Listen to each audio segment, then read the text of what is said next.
Hi, my name's Irene, and not only do I create videos about K-pop auditions and share them with you guys on YouTube, I'm also a casting manager, casting director for inavae Entertainment, and I think I've mentioned this a couple of times. I mean, I created a couple of videos on it as well, but recently I got to do my very first in-person audition as a judge.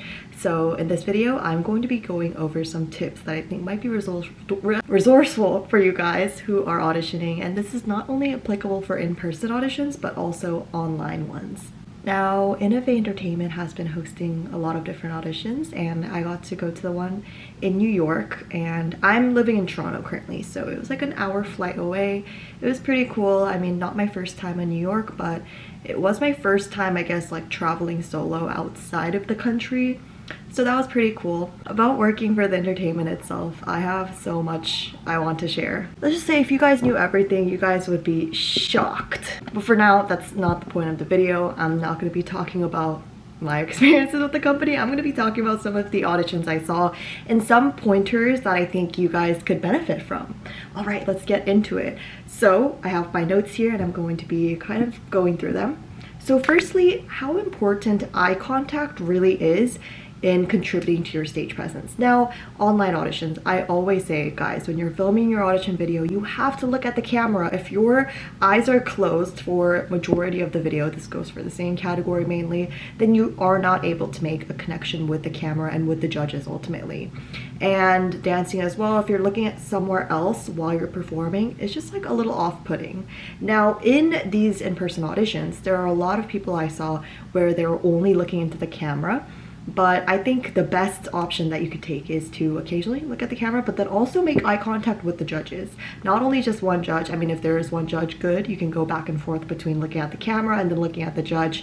But give it like a good mix of everything so that when the judges are evaluating you, they feel a sense of connection with you. But then later when they're going through the videos, they can also see that you have, you know, good stage presence, because that also has to be through the camera lens as well. I guess this is one of those things where I didn't realize until I was on the other side of the audition as a judge, but really you have to make eye contact with both the camera and the judges. It's so hot right now while I'm recording this in like my fuzzy sweater, but I can't back out now. And also this fan is way too loud for the normal portion of the video. But anyway, the next one thing is using your body movements while you're performing, and this again goes for the vocal category. Don't worry, I'll get more general later on, but specifically for the vocal category, I saw a lot of great singers seem like they were very closed off, so they're standing like this and just singing, and that just is not going to do you wonders for your stage presence. There's no way that you're able to really shine and stand out to the judges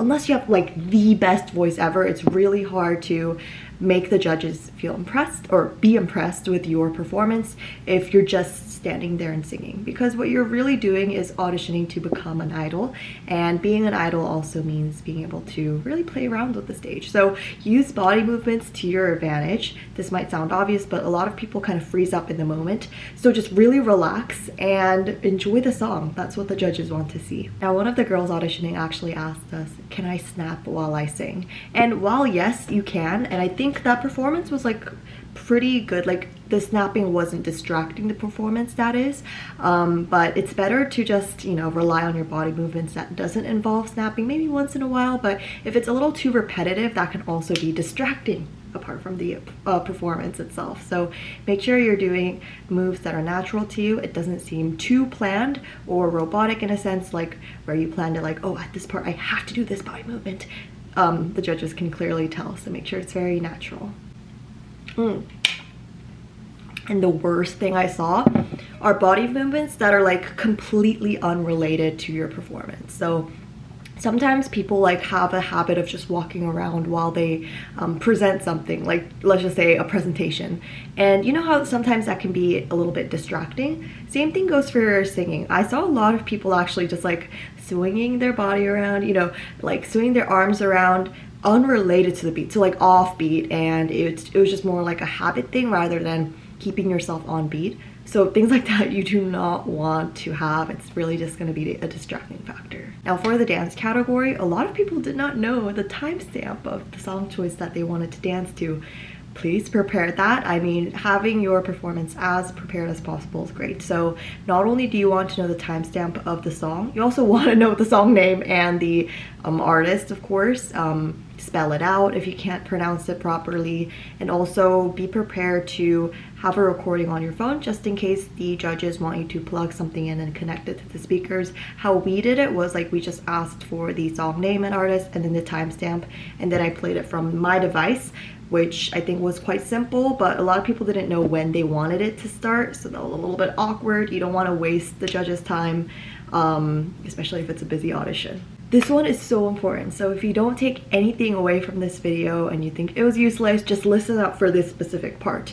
Your energy and your vibe is so important. It's like the first impression you make to the judges even before you sing or dance. So it's going to have a lasting impact, and I really want you guys to remember this. So when you do your introduction, we're not really asking you to say your name and age and leave it at that in a really monotone way. I saw a lot of people going like, "Hi, my name's Irene, I'm 18. That's it? No, that's not what we're looking for. We know your name and age. We see it on the form, duh. What we really want you to do is take that opportunity to showcase your personality. Tell us something that might surprise us, impress us even before your performance. I saw a lot of people actually have great energy in their introduction, so they were saying really super interesting things in their introduction, and it wasn't just the fact that it was interesting content, it was also that they presented it really well. They seemed like they were excited to be there. They were like grateful for the opportunity as well. So things like that, I think it adds up and contributes to a really strong first impression, which can later benefit you when the judges are making their decision. One girl that really stood out to me, she said, "Oh, it's really nice to meet everybody," in her introduction, I think at the end or something like that, and then she kind of looked at everyone. And I think that's just like a really nice thing to do, apart from making, like, trying to impress the judges. It's just nice, right? And the judges are human beings, and we're gonna choose people that we think are pretty nice people as well. Also just ended off with like a thank you for this opportunity, and that goes for online introductions as well. I think it's like a nice way to conclude any introduction if they ask for one, or maybe you're doing a Zoom audition. All right, and then, oh yeah, don't make your introductions too long or too short. Like I said, your name and age, that's like way too short, but at the same time, if it's too long, the judges are gonna be like, okay, let's stop now. So make sure it's like, I would say a good 30 seconds. And if you don't know what to say in your introduction, you don't think you have cool things to talk about, you can always reference this video, not to like plug in or anything, but I think that video summarizes everything that you need to say in your introduction. But the general basis goes, you know, your general information like your name and age, where you're from maybe, and then also your experiences that are related to the idol industry. So let's say you've been doing singing and dancing for an X amount of years, or maybe you have achievements and awards that you want to share. If not, just like why you want to pursue this thing, and then list off something that's like actually unique. Like, how many times do you think the judges are hearing, "Oh, I just like love singing and dancing and I want to share my joy with others"? Like, I know, like that's probably why you want to become an idol, but make sure to word it in a way that it doesn't sound super general and like AI generated. Actually, back to vocals. Don't be afraid to give yourself a starting note. And so what is a starting note? So a lot of people, when they get nervous, they forget about which key the song is in, and so they just kind of start with whatever notes that they think in their heads, and then they have to kind of adjust to that. So let's say they start off too high, and then they have to go high throughout the entire song choice, because they can't just switch keys in the middle of the song, right? So don't be afraid to say like, "Hi, could I just like get a starting note?" and then just play the note on your phone. It'll be like a piano sound, right? Like a no, and then you can go off of that note from there. We had one girl doing this during the audition. Actually, I never even like told you guys who the actual judges were. So it was me, and then the founder and CEO of inavae Entertainment, and then our dance instructor, and then also our vocal instructor. And our vocal instructor was like so happy to see that someone actually gave themselves a starting note, because she really emphasized that a lot. So if you don't want to hear from me, hear from her. Next thing is to be prepared for all three categories, and that actually includes rap. For rap, you guys might think like, okay, but if I have vocals, isn't that enough? sometimes, I mean, I guess in our situation, if we think that your voice or your attitude or your vibe is more suitable for rapping, we might ask you to rap as well. And you know, if you look like you don't really like want to rap, we're not going to force you to rap, but it's really good to be prepared with more of the generic raps that you might see in popular media. So like any Nicki Minaj raps, SZA raps maybe, or even like XG ones, like specifically Woke Up is a very popular rap to do. Just have those prepared. It doesn't have to be super long, just like a literal verse would be good. And of course you have to have vocal and dance ready when you're going to an in-person audition, because if they like you, they will ask you to do another category. In our situation, we actually asked the applicants to prepare both vocal and dance, and I think that was like a really good strategy. Not to hoot my own horn, but it gives us like a well-rounded idea of how well-rounded you are. Does that make sense? And lastly, I just really want to emphasize the importance of your song choice. So I mean, I think our team noticed a lot of the applicants actually did not choose a song like that really fit their voice as well, or to showcase their strengths, which, you know, is different for everyone. So some people shine better with a pop song, some people shine better with an R&B song. It just really depends on the person, right? And so that's like kind of why you want to experiment with different styles of songs and then choose from there. Don't just go with the song choice because you like the song or you've seen other people do it or you think it might be good for an audition and then go from there. No, no, no, you want to try different things.